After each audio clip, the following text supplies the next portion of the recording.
Salut à tous, vous avez sûrement vu passer la news ces derniers jours, mais le géant Epic Games prévoit de rendre disponible sur sa plateforme une vingtaine de jeux blockchain. Je vais vous faire un récap de l'ensemble de ces jeux en vous les présentant, puis en vous donnant mon avis totalement subjectif sur le projet et sur le gameplay pour les jeux que j'ai la possibilité de tester.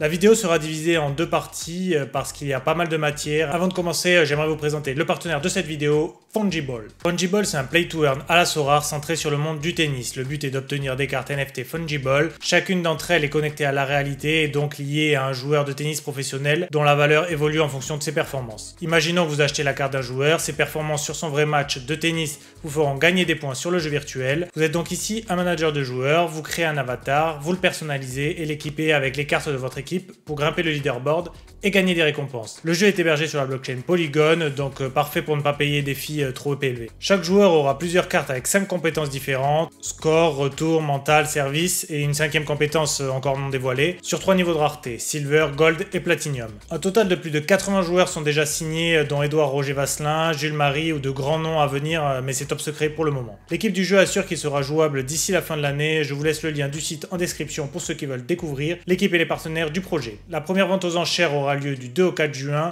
et 48 NFT seront d'ores et déjà disponibles, sachant que chaque personne qui achète un de ces NFT aura des avantages suivants. Je suis à fond dans Roland Garros en ce moment, donc gagner une place pour la finale, c'est un beau cadeau. Si vous avez des questions, n'hésitez pas à contacter l'équipe, ils se feront un plaisir de vous répondre. Sur ce, on retourne au sujet principal de la vidéo. Pour cette première vidéo, on va se concentrer sur les jeux déjà disponibles sur l'Epic Games Store. Sur la deuxième vidéo, je vous présenterai les jeux qui sont prévus, mais pas encore sortis. Pour juger chaque jeu, je vais surtout me baser sur le plaisir que j'ai à y jouer, sur son originalité et son potentiel dans le futur. Grid fait partie de l'écosystème Gala Games, c'est un Battle Royale nous plongeant directement dans le Far West. Je commence par Grid parce qu'il avait attiré l'attention à l'époque en devenant le premier jeu Web3 à être présenté sur l'Epic Games Store. Vous connaissez le concept, vous êtes parachuté sur une map et le but du jeu c'est d'être le dernier survivant. Visiblement sur la boutique Gala on peut acheter plusieurs armes et items que je pense on peut attacher à son personnage pour l'avoir directement in-game. Il y a aussi des Gunslinger Box qui vous permettent d'obtenir un personnage. Et si j'ai bien compris, en fonction du nombre de victoires que vous faites chaque jour sur le jeu, vous obtenez des récompenses en gala grâce à ce personnage. Sachant que la box vaut 51 736 gala au moment où je tourne cette vidéo, soit 1500 $, il va falloir quand même tirer plus vite que son nombre pour rembourser tout ça. Bref, ce n'est pas le sujet, et donc jouable gratuitement sur l'Epic Games Store, et j'ai fait exactement 2 parties. Je suis plutôt fan des Battle Royale, donc j'en ai testé plusieurs depuis le début de la hype, donc je vais pouvoir plus ou moins comparer avec mon expérience passée. Franchement, le jeu n'est vraiment pas au niveau du marché. À l'heure où Fortnite est plus beau que jamais et que des jeux nerveux comme Apex sont disponibles gratuitement, c'est très dur d'imaginer un avenir radieux pour Grid. Pas spécialement beau, c'est pas spécialement novateur et c'est pas non plus spécialement dynamique. Dans la sensation du jeu, ça se rapproche un peu d'un PUBG, mais bon, en moins bien. Pourtant, le côté western m'a hypé à fond. Malheureusement, je ne peux pas comparer à Red Dead Redemption 2 parce que je ne l'ai tout simplement pas fait. Mais bon, même les déplacements à cheval ont une physique très peu réaliste dans ce jeu. N'hésitez pas à me faire un retour en commentaire pour ceux qui ont testé. D'ailleurs, ça marche pour tous les jeux que je vais présenter. Pour moi, j'ai fait mon top 1, je suis content, mais sans la carotte du côté blockchain, je n'y jouerai pas par plaisir. Knights of Catena est un jeu de stratégie au tour par tour dans un univers médiéval fantastique. Bon, c'est clairement fait par un studio de mecs qui ont pas un rond. Tout fait cheap dans les designs, des menus, etc.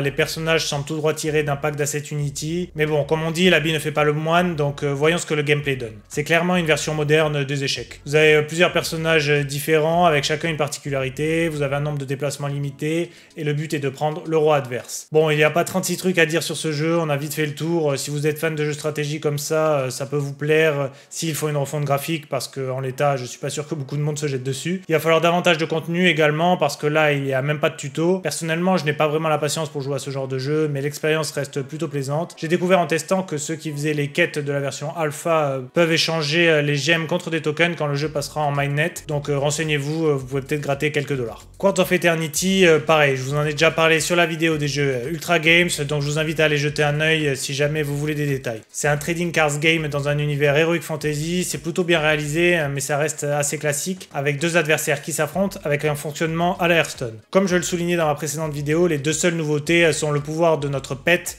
et la possibilité de sacrifier une carte pour obtenir des points de mana supplémentaires. Le problème des trading card games, c'est que déjà dans le Web 2, il y en a déjà un paquet et peu qui survivent. Dans le Web 3, alors que l'écosystème est récent, c'est aussi déjà bouché du côté des trading card games. Sachant qu'on a Splinterland, Golden Chain et Cross the Ages qui cartonnent déjà bien, et les trois avantages des jeux, c'est qu'ils sont complètement différents. Pour moi, Cards of Eternity reste trop classique pour cartonner, d'autant plus qu'ils n'ont pas l'air d'avoir non plus une puissance de frappe commerciale, donc ça va être chaud, mais bon, je leur souhaite que du bonheur.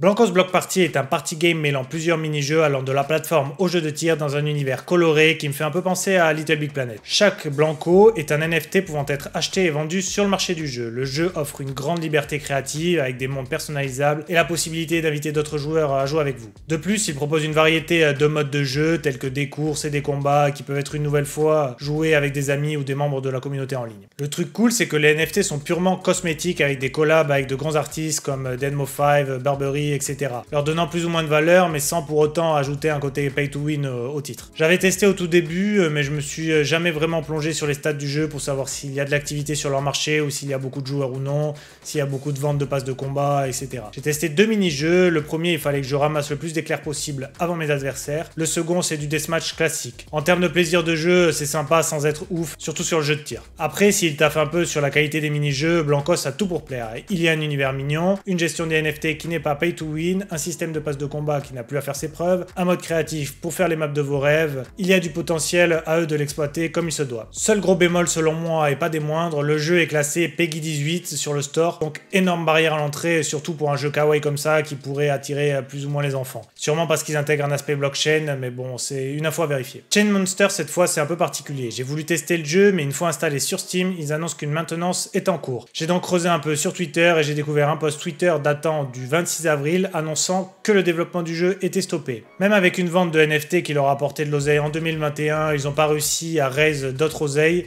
et donc ils sont en PLS pour payer l'équipe du jeu. Donc en gros, là, ils font une pause pour se concentrer sur la recherche d'un partenaire prêt à les accompagner dans leur projet. C'est dommage, le jeu avait l'air cool pour celles et ceux qui kiffent les Pokémon-like. Bon, dans l'état, c'est très proche d'un Pokémon Arceus par exemple, même au niveau des designs, mais c'est toujours cool de tester d'autres univers dans le style. À la différence d'un Pokémon, il y avait cette fois la possibilité ici de créer sa propre île à la Animal Crossing, avec sa petite maison, son potager, etc. Un Pokémon en 3D avec le côté blockchain, c'est sûr que c'est prometteur. J'espère qu'ils trouveront de l'oseille pour continuer à faire vivre leur projet, et surtout pour pas léser tous les joueurs investisseurs qui ont mis un billet sur le projet malheureusement.